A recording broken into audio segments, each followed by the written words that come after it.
Bienvenue mes chères lunes en poisson dans votre épisode. Bienvenue mes lunes en poisson féminine. Bienvenue mesdames et bienvenue messieurs pour ceux qui écoutent pour leur dame ou pour leur entourage. C'est un plaisir de vous retrouver, d'autant plus que dans cet épisode nous avons de la musique.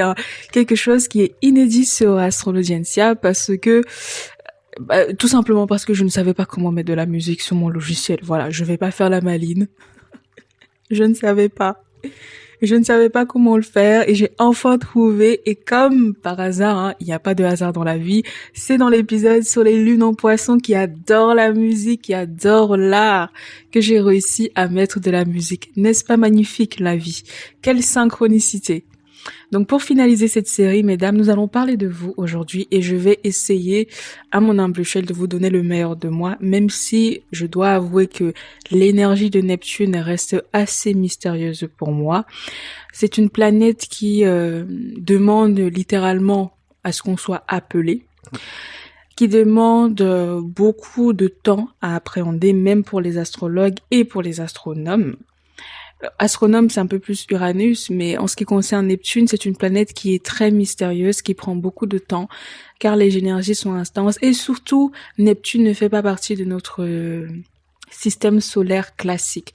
C'est-à-dire que du Soleil à Saturne, tout va bien, on se comprend assez bien, et Saturne qui fait le barrage entre les planètes d'avant, donc tout ce qu'il y a avant le Soleil, la Lune, qui n'est pas une planète, mais qui est une étoile, mais le Soleil non plus, qui n'est pas une planète, qui est une étoile, Mercure, Vénus, Mars, laquelle autre, et Saturne, et ensuite les trois planètes qui restent assez très mystérieuses et très spirituelles, qui sont Uranus, Neptune et Pluton, la dernière que on peut à peine observer à l'œil nu.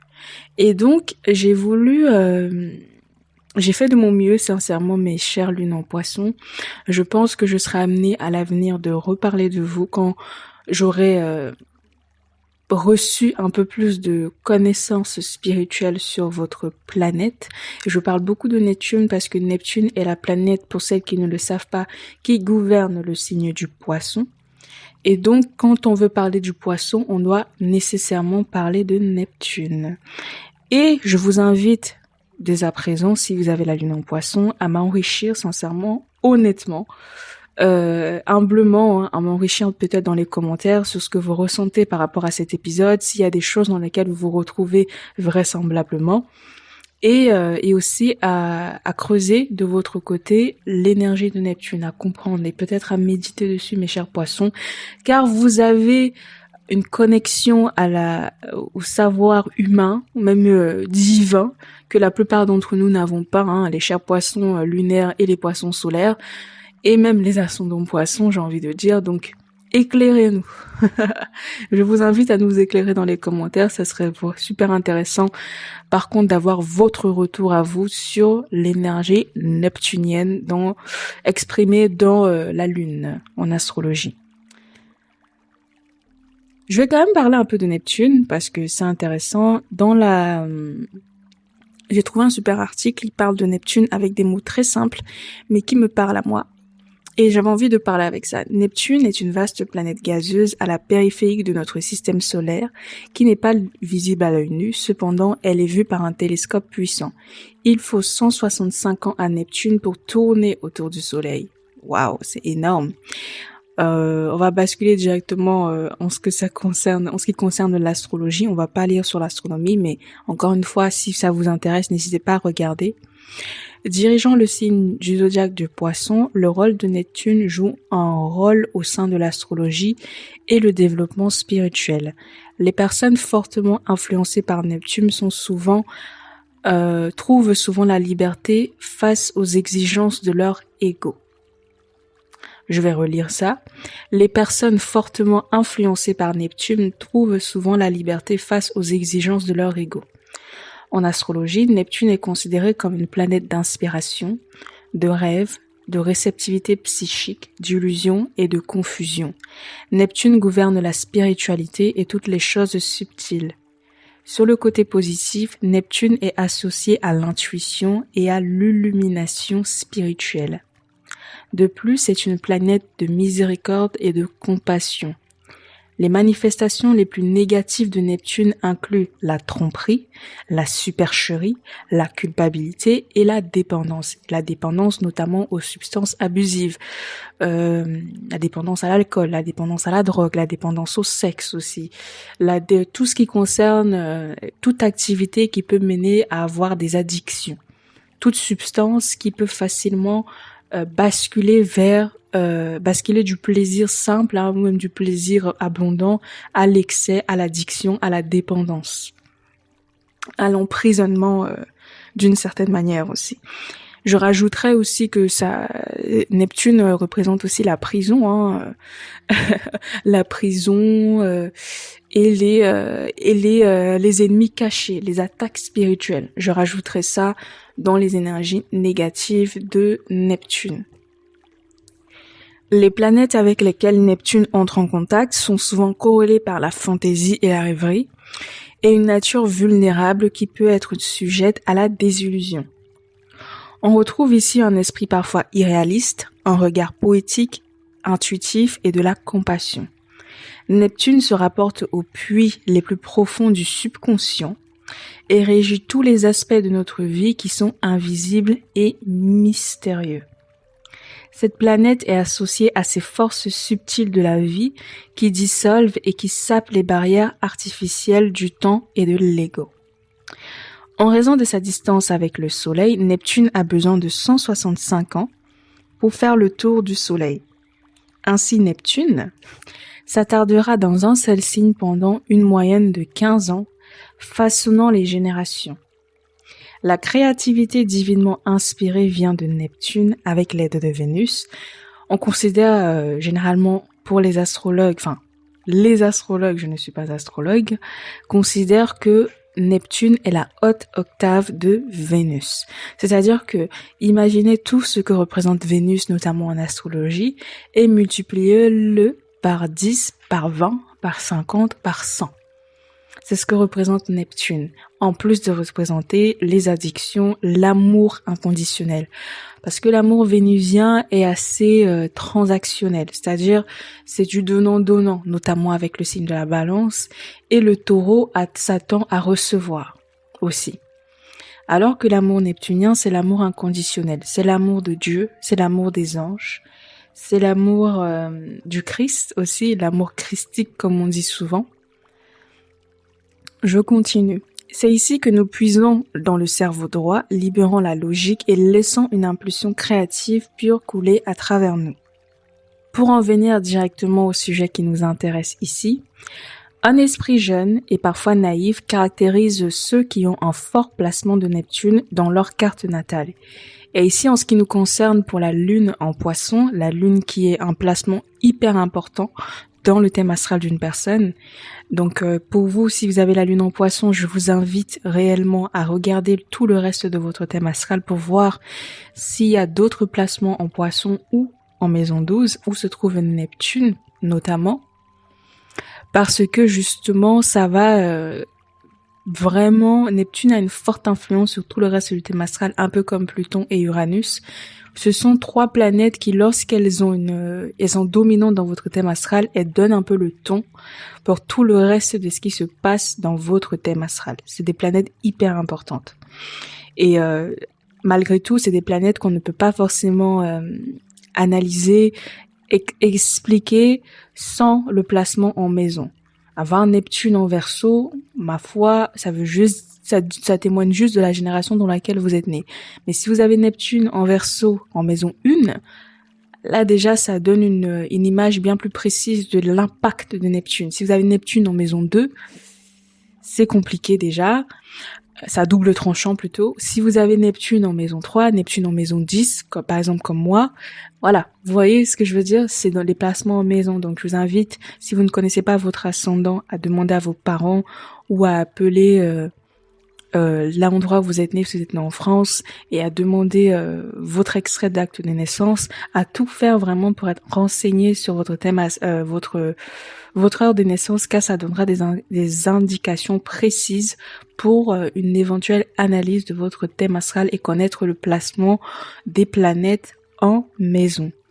Ensuite, la maison que Neptune occupe dans le thème astral, alors on y vient, montre où l'intuition, les rêves et la sensibilité psychique entrent en jeu. Elle révèle un domaine de la vie où nous avons tendance à ignorer ou à éviter la réalité. Nous attachons la spiritualité au domaine de la vie régi par la maison. Souvent, nous chassons les rêves et les illusions dans ces domaines de la vie. Donc vous voyez bien, en fonction de où se trouve Neptune dans votre thème astral, quand on parlera des maisons, je vous expliquerai ce que représente chaque maison et vous pourrez l'appliquer à votre propre thème astral. Par exemple, la position de Neptune dans un thème astral, on vient directement au sujet, on va finir, c'est le dernier paragraphe, montre que nous avons de nombreux rêves, espoirs et souhaits. Elle indique où nous sommes particulièrement idéalistes, où nous pourrions nous donner plus ou au contraire éviter les responsabilités. Neptune indique où nous pouvons ressentir un vague mécontentement ou désir spirituel et où nous pouvons avoir trop d'attentes. La position de Neptune peut révéler une partie du karma que nous expérimentons. Donc si vous avez des placements de Neptune en maison, dont des planètes dites dans des maisons dites un peu karmiques, donc la maison 4 qui représente notre famille, notre lignée matrilinéaire, la maison 8 qui représente l'héritage de nos parents, des personnes qui sont passées avant nous, ou l'héritage en général qu'on va recevoir, les choses qui ne viennent pas directement de nous. La maison 12 représente les rêves, la rêverie, aussi une part les ancêtres. Quelle autre maison assez karmique? Si vous avez Pluton en Poisson, c'est assez rare. Je connais pas beaucoup de gens qui ont Pluton en Poisson, ça doit être des générations d'avant. Si vous avez par exemple, oui, je pense que la maison 4, la maison 8, très importante, et la maison 2 aussi, qui a une petite partie karmique parce que ça représente aussi notre rapport à notre mère. Donc voilà, c'est toutes ces maisons-là qui représentent à peu près où est-ce que vous allez avoir un désir spirituel, où est-ce que vous pouvez avoir du karma positif ou négatif. Le karma, c'est à la fois positif et négatif. Et moi, je considère, on rentre directement dans le vif du sujet, que quand on a une lune en Poisson, dans le monde dans lequel on vit, surtout en tant que femme et même en tant qu'homme, je trouve que pour les hommes, ça doit être beaucoup plus dur à supporter parce que justement, on a cette image très caricaturale de l'homme qui doit absolument être dans une énergie masculine, un peu macho, sachant que la majorité des hommes aujourd'hui sont des femmelettes. Sans vouloir sans vouloir être sexiste notamment, mais les hommes ne veulent plus assumer leur énergie masculine ou alors se détournent complètement de ça pour aller vers les énergies féminines en délaissant leur rôle principal de protecteur. Ça peut être compliqué parce que ces hommes-là, justement, si vous ont trop d'énergie féminine, Poisson c'est une pure énergie féminine, il y a zéro masculinité dans l'énergie du Poisson. C'est compliqué. Je trouve que c'est un karma assez dur à porter et ça apporte énormément d'instabilité. Maintenant, on peut parler un peu plus précisément de la lune en Poisson. La lune exaltée, donc vous le savez, dans le signe du Poisson, elle est exaltée aussi en Taureau. Mais là, elle est vraiment par le signe d'eau par excellence, le signe féminin par excellence, le signe neptunien du coup. Et donc, qu'est-ce que je voulais dire? Et donc donc la lune en Poisson, c'est l'accumulation des 12 signes du zodiaque. J'étais un peu perdue, désolée, je n'arrivais pas à lire mes notes. Donc, comme je vous l'ai toujours dit dans les épisodes, plus on avance dans les signes et plus les signes d'après accumulent les énergies des signes précédents. La lune en Poisson, elle a les énergies des 11 autres signes du zodiaque en elle. Elle a l'énergie du Bélier, du Taureau, du Gémeaux, du Cancer, du Lion, de la Vierge, de la Balance, du Scorpion, du Sagittaire, du Capricorne, du Verseau et en plus du Poisson. Et donc le Poisson, en tant que femme, c'est vraiment la femme qui représente à peu près toutes les femmes. Ça me fait penser à la chanson I'm every woman and I love you. Je sais pas si vous connaissez cette chanson, mais à chaque fois que je pense aux énergies du poisson, je vois vraiment ça. Et je vois une sirène en train de danser dans l'eau, tu sais. Le cliché parfait. Mais vraiment ça, c'est I'm ever woman. C'est ça la femme poisson en fait. Là, je pense que c'est la meilleure manière de la décrire. C'est cette versatilité, cette ambivalence, ces paradoxes, plein de paradoxes. Le signe du poisson. Voilà, les deux poissons qui vont, le poisson qui va dans un sens et l'autre qui va dans l'autre sens. Ça, je trouve que le symbole même du poisson en comment dire, le symbole que ça représente les deux poissons là, c'est l'incarnation parfaite de ce que est le poisson en fait. C'est cette ambivalence. Et voilà, après c'est un signe mutable d'eau. Donc l'eau mutable, le poisson, Neptune gouverne toutes les eaux. Hein. Donc l'eau de la mer, de l'océan, de la rivière, du lac, peu importe, toutes les eaux, même l'eau que vous avez dans votre bouteille d'eau. This is Pisces energy. Pisces is everywhere.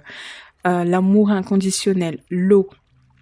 L'abondance aussi d'une certaine manière, l'illusion comme on vous l'a décrit ici. On a parlé de fantaisie, on a parlé des rêveries, on a aussi parlé de spiritualité et de mystère surtout. C'est pour ça que je vous disais dès le départ que la planète qui régit le poisson est une planète qui reste très mystérieuse à mes yeux. Après, pour en revenir directement à la lune en poisson, j'ai pris quelques notes quand même, hein. Je vous ai fait honneur mes chers poissons. Et donc nous allons rentrer dans le vif du sujet.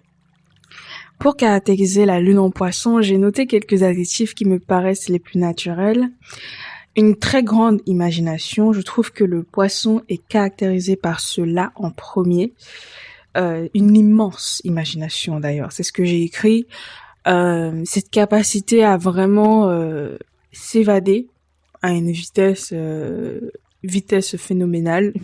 Une vitesse de compétition, cette capacité à être avec les gens mais ailleurs en même temps, avoir son monde, à être présente physiquement mais être absente spirituellement, émotionnellement, c'est vraiment quelque chose qui je trouve est propre aux poissons, cette capacité vraiment à s'extraire, à sortir de son corps et à aller vivre des expériences ailleurs.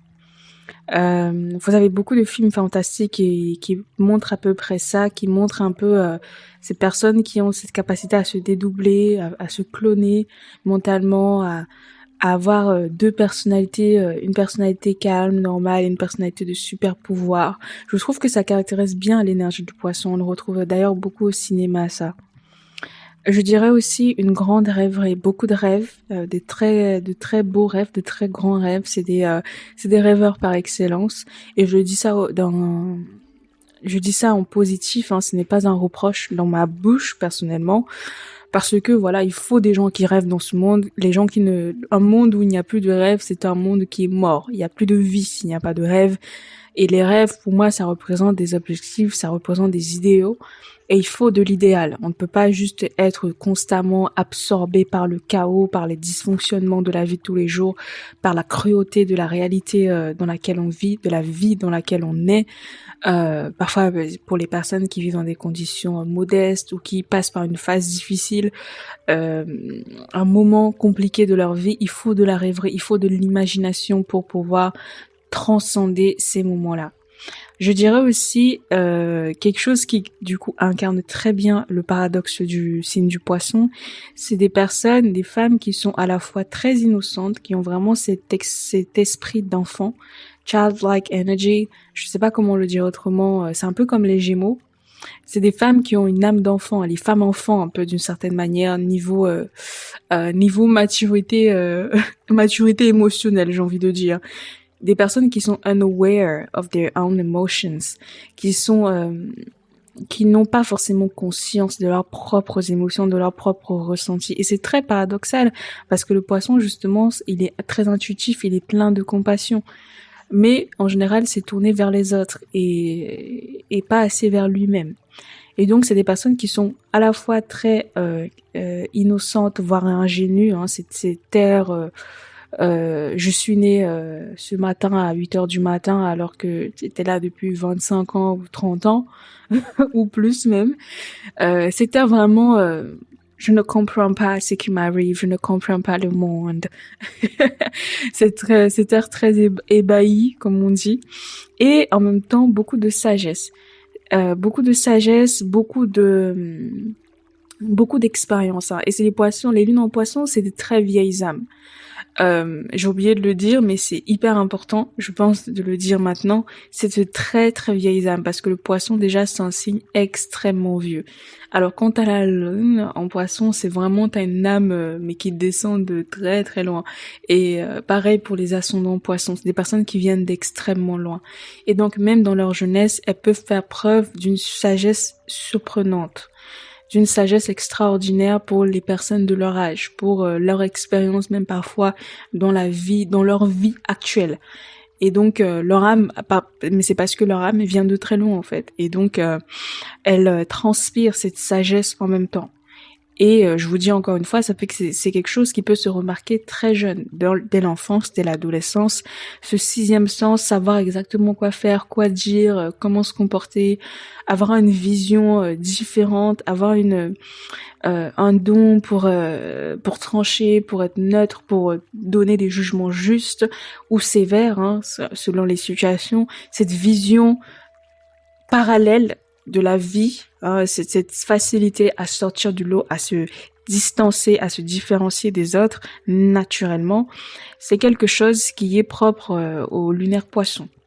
Et les femmes d'ailleurs, parce que les femmes, comme je vous dis, pourquoi est-ce que j'ai fait 2 séries, c'est parce que une femme, quand on parle d'intuition, on parle d'énergie féminine, ça la touche directement, parce que notre corps, c'est le temple de l'énergie féminine. C'est rien que par le fait que nous fonctionnons en cycle, nous sommes en plein dans l'énergie féminine. Même s'il y a beaucoup de femmes, c'est vrai, qui ont énormément une surabondance d'énergie masculine. C'est mon cas. Enfin, j'ai pas une surabondance non plus. Faut pas exagérer.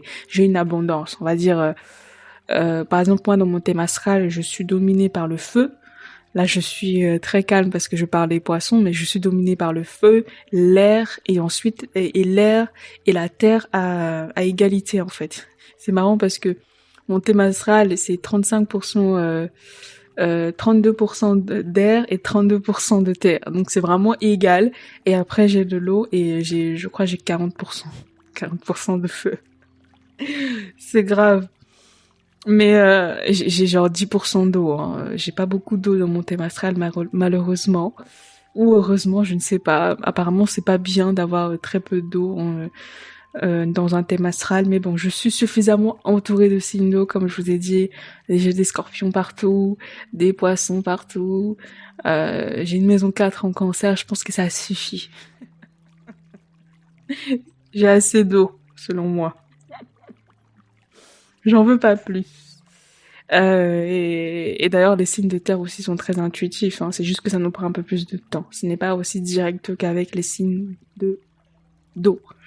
Mais pour revenir aux poissons, un autre caractéristique saillant de la lune en poisson, c'est le mysticisme. C'est des femmes qui sont très mystiques, des sorcières. Mais sorcières, encore une fois, le point de vue puissance, maîtrise des énergies de la nature, connaissance de la nature, des herbes, du mouvement des planètes, du mouvement du vent, qui savent entendre, voir la clairvoyance, la clairaudience, la clairsentence, vraiment toutes les clairs que vous pouvez imaginer, tous les dons spirituels extrasensoriels. C'est vraiment quelque chose qui est propre aux lunes poissons, hommes comme femmes d'ailleurs. Je vous l'ai dit dans l'épisode que j'ai fait sur les hommes, j'ai quelqu'un que j'aime beaucoup, un ex à moi qui a une lune en poisson. Et il est pas très ancré dans ses émotions et tout. Il a beaucoup d'énergie Capricorne, donc ça le désoriente un peu. Pour l'instant, il a pas encore la maturité justement du poisson. Il a le savoir, mais il n'a pas encore compris, il n'a pas encore pris conscience. Si vous voulez, bref, il n'a pas encore vécu son éveil spirituel, donc il n'est pas encore hyper aware. Il n'est pas encore hyper conscient de ce qu'il a comme pouvoir.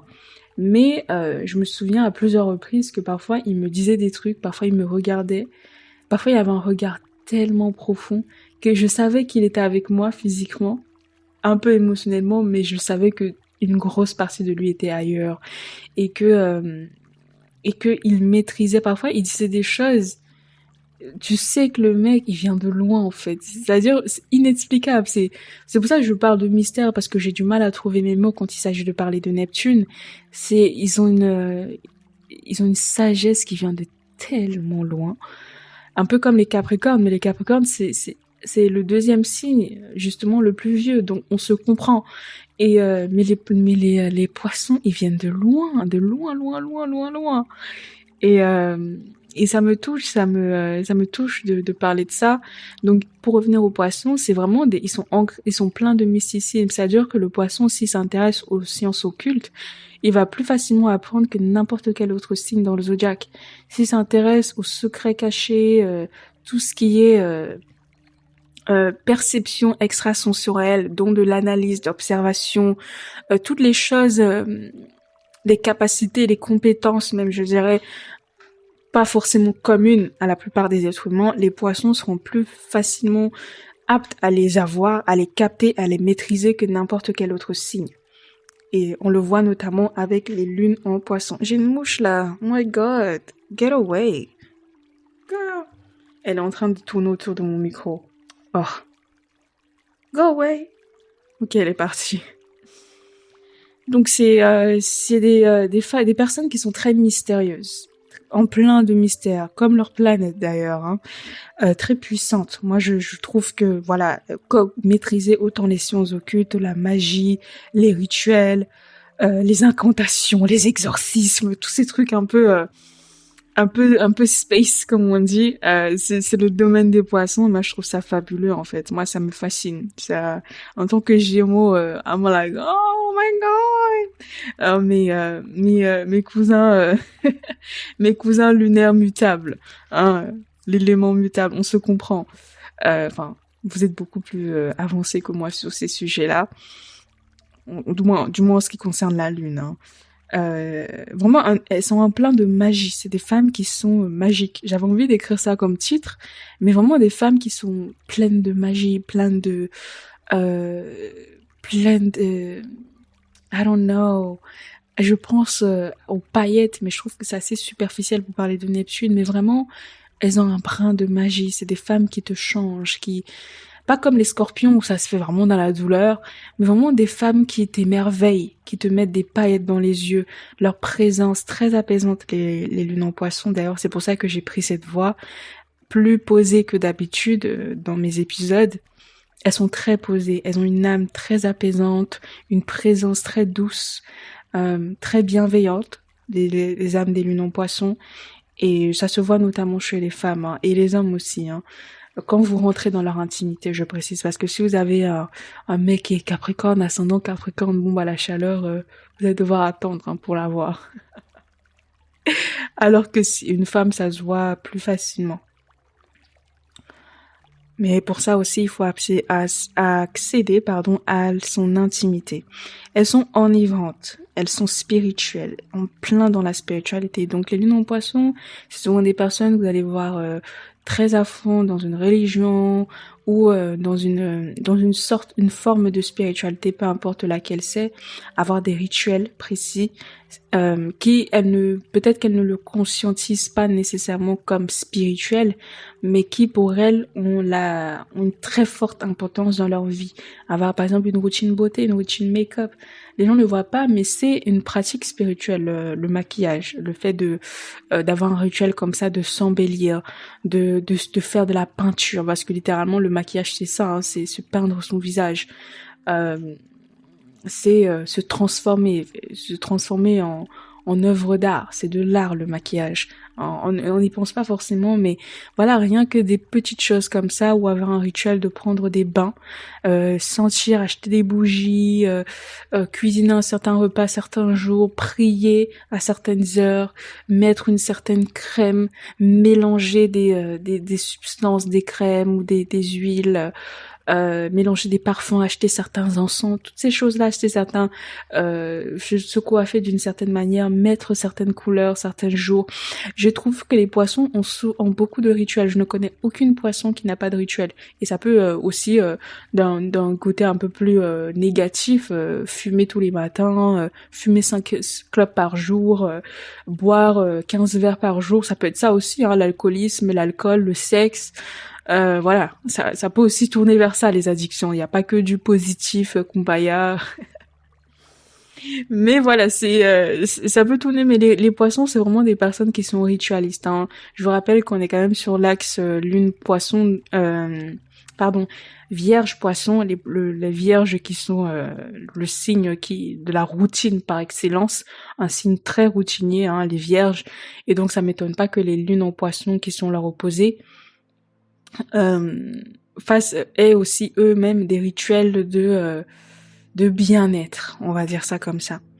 Et donc, voilà, ce sont des femmes qui sont connectées à la sagesse divine, qui sont connectées à un autre monde, qui viennent d'un autre monde. C'est des femmes qui viennent d'une autre galaxie. Comme je vous dis, Saturne, ne serait-ce que dans le déroulé du thème astral, d'ailleurs, c'est marrant, je l'ai remarqué hier, pourtant c'est obvious, je regarde ce site quasiment tous les jours. Quand vous regardez par exemple sur AstroThème, vous voyez le déroulement des planètes, et en fait, vous avez un ordre. Et je ne sais pas si vous êtes déjà demandé pourquoi il y a cet ordre-là, en fait. Donc, quand vous regardez, par exemple, là où il y a écrit transit et éphéméride, vous voyez Soleil, Lune, Mercure, Vénus, Mars, Jupiter. Ah oui, j'avais oublié Jupiter, du coup. Saturne. Ensuite, vous avez Uranus, Neptune, Pluton. Donc, Saturne, c'est la dernière planète on peut vraiment voir à l'œil nu. Ensuite, Uranus, c'est un peu plus difficile. Neptune aussi. Et Pluton, carrément, on le voit carrément pas, hein. Après, les gens disent que ce n'est pas vraiment une planète. Bon, on les voit carrément pas.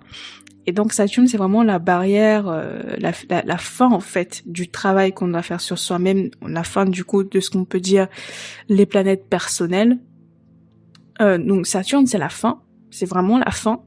Et après Saturne, on bascule dans vraiment quelque chose d'un peu plus spirituel, au-delà de notre ego, au-delà de notre même corps, de notre forme humaine, pour passer vers quelque chose de plus spirituel, de plus profond, passer à une phase de nos vies un peu plus profonde, vous voyez. Et donc quand vous avez par exemple ces planètes-là, justement Uranus, Pluton et Neptune dans des planètes, dans des maisons personnelles, voilà, donc vous comprenez bien que vous serez amené, votre vie du moins sera amenée à de forts changements, à très vite briser votre ego, à passer à un autre cap. Ça aussi, à ça, Pluton, c'est une planète qui permet justement les transits, comment on appelle ça, comment je peux le dire simplement? Attendez, je vais réfléchir un instant. Je disais que Pluton, c'est la planète qui permet de passer d'un état spirituel, d'un état de conscience, d'un karma à un autre. Donc, vraiment faire une transition. Je sais pas comment le dire simplement. Je trouverai mes mots certainement dans l'épisode sur Pluton, mais sur la planète Pluton et qu'est-ce que ça représente dans le thème astral. Mais vraiment, c'est la transition. Uranus, c'est plus la transition de l'intelligence mercurienne humaine pratique de tous les jours à l'intelligence globale, l'intelligence supérieure, Uranus, donc le Verseau. Et Neptune, c'est de passer de l'amour de la Lune notamment, je veux être aimé, voilà comment je vais être aimé, quelque chose de très égocentré, très parfois égoïste aussi, de la perception de l'autre, la perception de l'amour. Comme je l'ai dit, la Lune, c'est notre manière de percevoir le monde et et la manière dont on attend d'être aimé, ce qu'on attend des autres, donc ce qui est fortement dirigé par notre ego. Et la Lune, quand on traverse un certain âge où tout simplement on a un réveil spirituel, un éveil, comme on dit, spirituel, à la place de la Lune, c'est Neptune qui prend le relais. Neptune qui représente plus l'amour inconditionnel. L'amour qui n'est pas juste centré sur son ego, mais qui est global. L'amour de l'être humain, l'amour de son prochain, l'amour de la veuve de l'orphelin, l'aide aussi. L'amour global, en fait, qu'on peut représenter, l'amour inconditionnel, l'amour de ses enfants, l'amour, comment dire ça, du Christ, la foi aussi, quelque chose qui va au-delà de notre simple ego d'être humain. Et c'est ça que représente un peu Neptune. Et c'est pour ça que la Lune est justement exaltée dans le signe du Poisson, et Vénus aussi est exaltée dans le signe du Poisson, parce que justement ces deux planètes entre guillemets, la Lune n'est pas une planète, mais bon, ces deux planètes entre guillemets qui justement sont personnels, mais sont là pour une certaine part de notre vie, pour nous accompagner jusqu'à un certain point, et ensuite Neptune doit nous transférer vers une autre galaxie, une autre manière de penser, une autre manière d'être. C'est assez complexe et je sais pas si vous me comprenez ou si je suis claire dans la manière dont je m'exprime. Voilà, ça m'arrive aussi, hein, Lune en Gémeaux, d'avoir du mal à m'exprimer. Ça arrive, hein, Mercure en Sagittaire, c'est normal. Mais bon, on y reviendra quand on parlera de Neptune, mais comprenez bien que c'est des planètes qui sont très importantes, Uranus, Neptune et Pluton, très importantes d'un point de vue spirituel, bien plus spirituel que tout le reste en fait. Et Saturne, c'est un peu l'entre-deux. C'est à la fois humain, une partie très humaine, donc c'est pour ça que les Capricornes sont très portés sur l'aspect matériel de la vie, justement pour pouvoir faire cette transition, une fois que le nécessaire, les bases, entre guillemets, les bas besoins, les bas instincts sont assurés, la sécurité physique et matérielle est assurée, eh bien on va s'attarder, on va s'investir dans une seconde partie de sa vie, plus sur l'aspect spirituel de sa vie. Vous voyez? Et c'est là souvent le challenge des Capricornes, c'est que l'argent c'est la première ou la deuxième étape, et donc la construction de patrimoine, de l'argent, du succès, la reconnaissance sociale, etc. par le travail et par le labeur et la construction vraiment d'un patrimoine, d'un argent, d'un héritage, de la sécurité, d'assurer ses besoins, hein. Le Saturne est très axé sur la sécurité et sur le travail aussi qu'on doit faire sur soi-même. Donc le signe dans lequel se trouve Saturne nous invite à travailler sur notre ego, à nous attarder vraiment sur cet aspect de la vie, et surtout en maison, cet aspect de la vie pour pouvoir avancer, transiter, s'élever. Hein. Le Saturne, ça représente quand même la progression, la chèvre au sommet de la montagne, donc progresser à un état de conscience supérieur. Et une fois que vous avez assuré le matériel, et maintenant vous allez basculer vers le spirituel, justement. Et c'est en ça que Saturne sert vraiment de barrage, de passage entre les deux, on va dire, galaxies, parce que certains astrologues considèrent que Uranus a ses propres lunes, hein, son propre système, c'est fait de glace, apparemment, Uranus. Et Neptune est fait complètement d'eau. Et c'est hyper intéressant. Je pense que Pluton c'est de la glace aussi, hein. Je ne me souviens plus très bien. Parce que c'est lié à la guerre ou de feu. Je me souviens, il y a des gens qui disent que c'est que du feu, d'autres qui disent que c'est que de la glace. Peu importe, mais c'est hyper intéressant parce que justement, ces planètes-là qui sont faites pour nous apprendre, pour nous emmener à une élévation spirituelle, elles sont faites que d'un seul élément, alors que sur la Terre, on a un peu de tout. Donc c'est intéressant comme concept. Peut-être qu'on en reparlera un peu plus tard sur la chaîne, de l'aspect très spirituel de l'astrologie. Et on parlera certainement des autres planètes, ne vous inquiétez pas. Ça arrivera très bientôt. Et donc, mes chers lunes en poisson, qu'est-ce que je pourrais dire? Oh my god, on est que à l'introduction et je n'ai même pas encore fini, on est quasiment à 40 minutes. Donc voilà, c'est une femme qui pour moi est fascinante. C'est une femme qui est fascinante, la femme qui a la lune en poisson, les hommes aussi, hein. Mais j'avais envie vraiment de prendre le temps justement pour vous expliquer un peu ce que c'est que Neptune, qu'est-ce que ça représente et pourquoi les lunes en poisson sont spéciales. C'est vraiment des femmes qui pour moi viennent dans notre monde, comme je l'ai dit. Et on va terminer sur ça. On va donc faire un deuxième épisode pour mes chères lunes en poisson. Dans lequel on va parler un peu plus de manière très humaine, hein, de votre lune, même si pour moi ça reste assez paradoxal parce que vous êtes, il y a tellement peu d'informations sur votre planète, votre signe, c'est très complexe à aborder, c'est très difficile à aborder simplement, surtout dans des contenus comme ça. Mais on va quand même essayer pour peut-être toutes les lunes en poisson qui ne connaissent absolument rien ou qui ont envie d'écouter et aussi toutes les autres personnes qui s'intéressent à vous, mes chères lunes en poisson. Donc on se retrouve dans le deuxième épisode. À très vite.